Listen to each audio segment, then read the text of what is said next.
I want to show you an experiment that I have going with bush beans. I don't know if you can see this. If I come away, you can see it.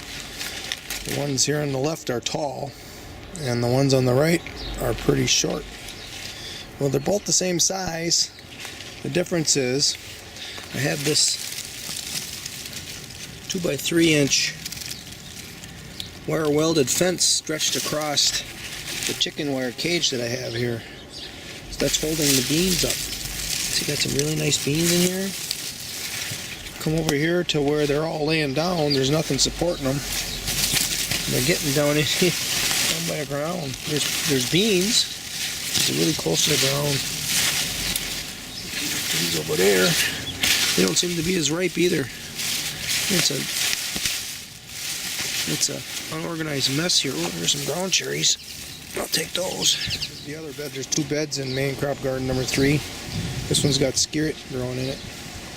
See, I got this old rake in here and stuck it in the ground. I tied it up because it'll sprawl all over the place. There's another skirret plant. What a terrific root crop that is. And the pollinators are in love with this thing. Of course, we're getting close to evening now, but during the day there's just so many little pollinators flying around here. You can't count them.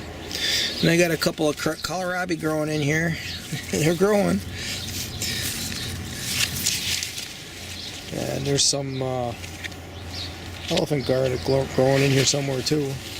Oh look, I forgot about this. I got a pepper plant growing in here. It's got a pepper. How about that?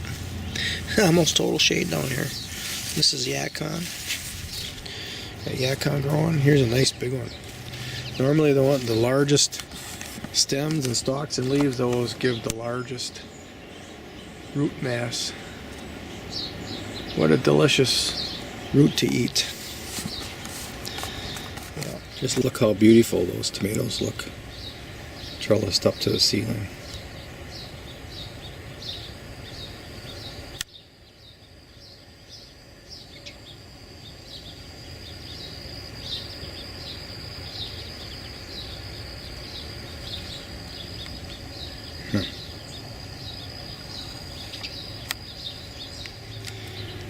These are bush cherries.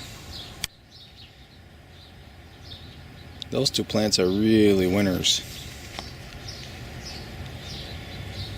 They're not sweet cherry, but they're not tart either. They're kind of a benign flavor, but they are a fruit, and I'm sure they have a lot of elements in them that make for healthy eating.